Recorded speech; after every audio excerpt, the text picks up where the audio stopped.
This isn't about tariffs, it's about roots.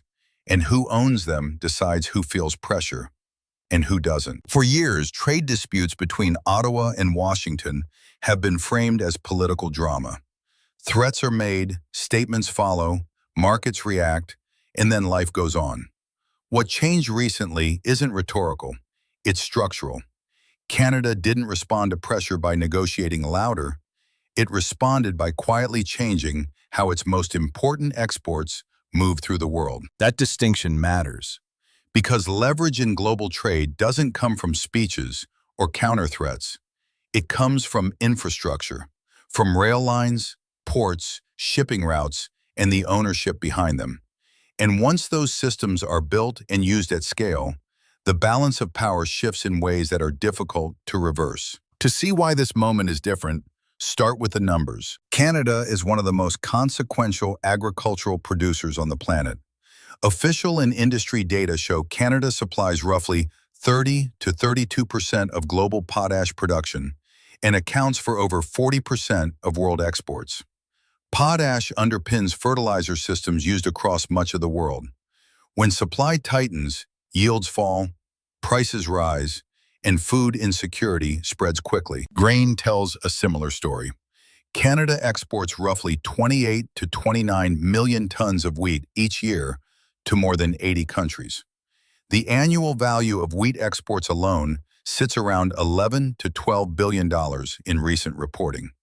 Add canola, barley, oats, lentils, peas, and other crops, and total agricultural exports have approached the $100 billion mark. By any reasonable definition, that is leverage. But leverage only works if you control how it's exercised.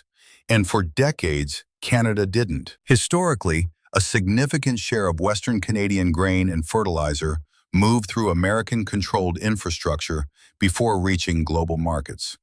Canadian grain rode U.S. rail networks. Fertilizer inputs and finished products passed through American ports. Fees were paid at every step to logistics firms that neither grew crops nor mined fertilizer, but still controlled access. This setup wasn't treated as hostile. It was treated as efficient.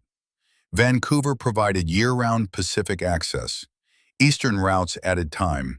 Northern routes existed mostly on maps. Over time, dependence hardened into routine.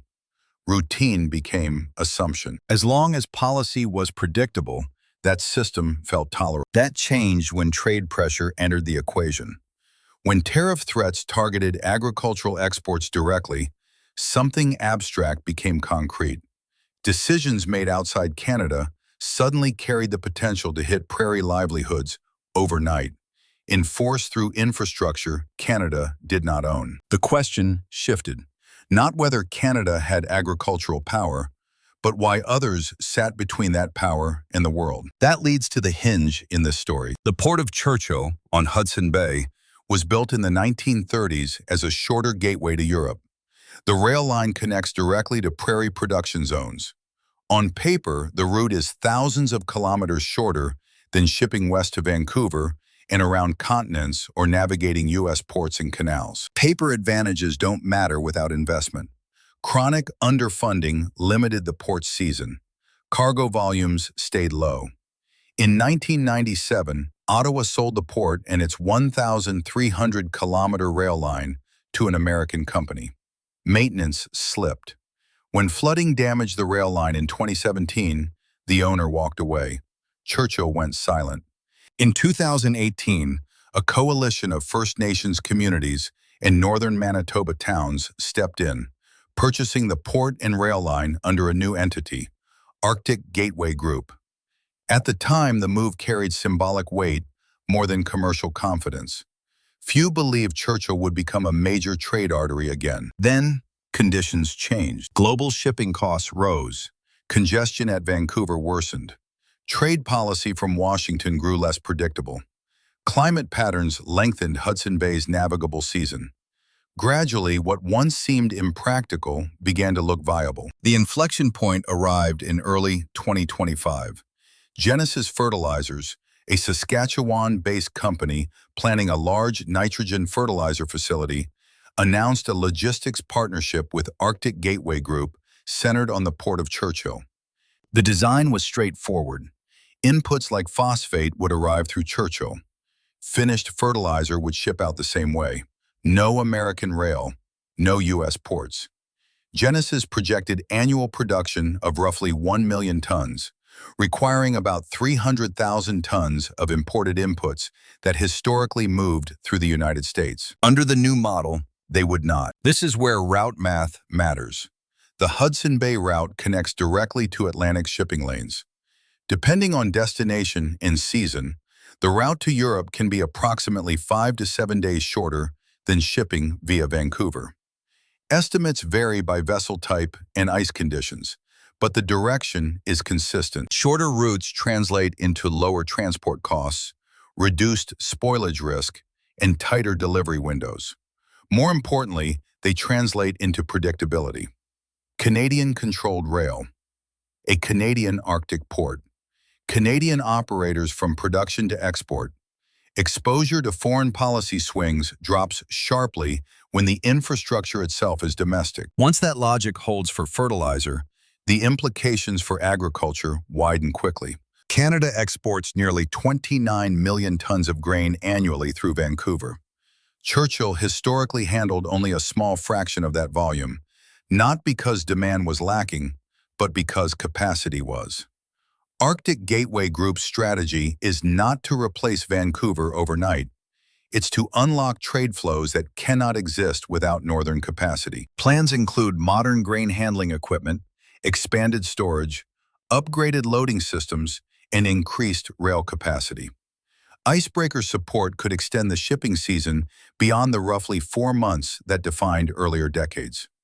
With these upgrades, Churchill becomes viable for consistent, large-scale exports, particularly to European markets that benefit from the Hudson Bay route. Even modest volume shifts matter when measured over time. Before going further, it's important to frame the most quoted number in this story correctly.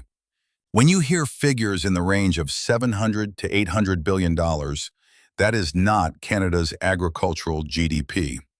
It is not an estimate of economic loss for the United States, and it does not assume Vancouver disappears. ELA reflects a cumulative estimate of trade value that could realistically be redirected over roughly a decade if portions of existing grain, fertilizer, and related commodity flows transition north. Potash exports alone generate on the order of $5 to $6 billion annually.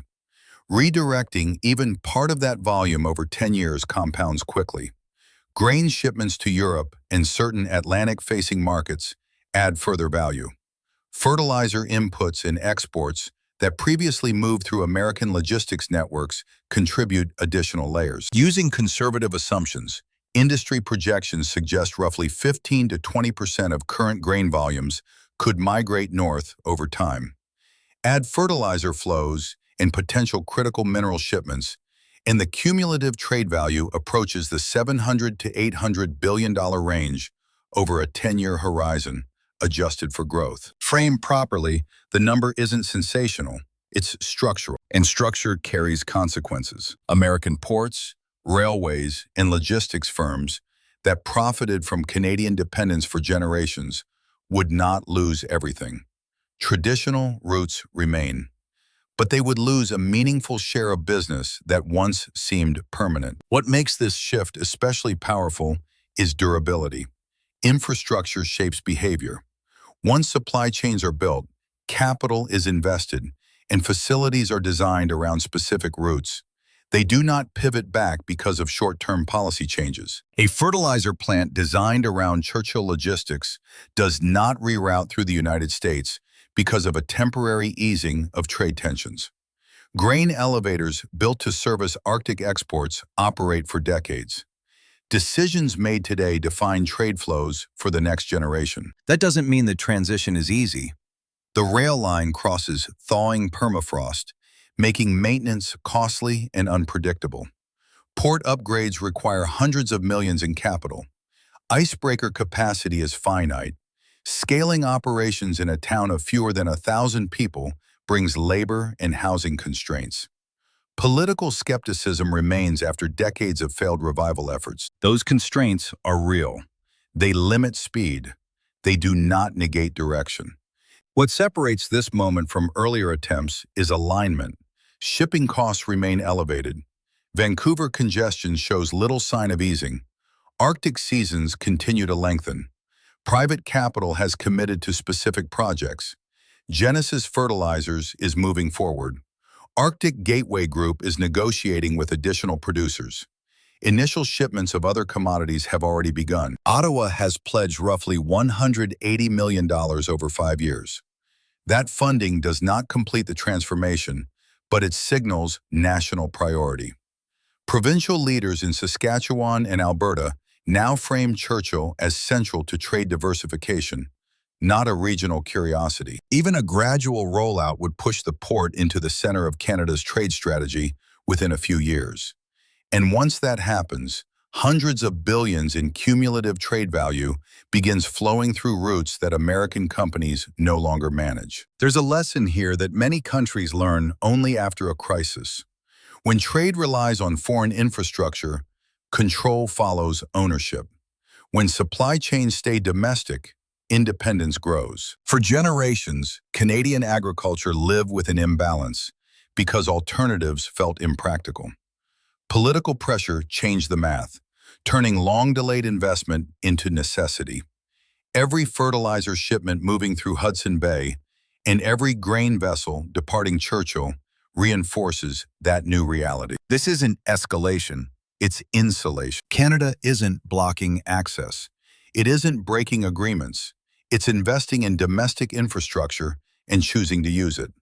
Pressure meant to assert control instead accelerated diversification. And diversification, once operational, is very hard to unwind. A port written off for decades is becoming a strategic gateway again. Not loudly, not dramatically, but structurally. And that changes the math.